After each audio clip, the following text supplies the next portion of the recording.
তো গাইস আমরা রাস্তা দিয়ে যাচ্ছিলাম, এখানে এটা বসিরহাট লাইন মাটিয়া তোমরা দেখতে পাচ্ছ। ওয়াও, এটা রাজবাড়ি।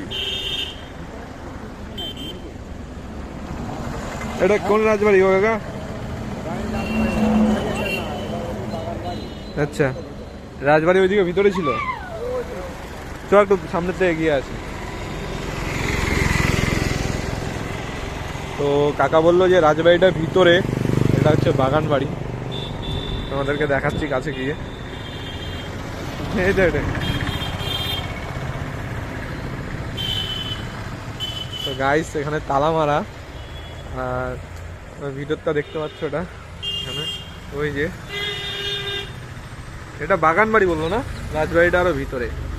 তো গাইস এটা অনেক পুরনো দেখে মনে হচ্ছে, আর কেউ তো নেই এখানে, থাকে না, আর গেটে তালা মারানো, তালা ঝুলানো আছে।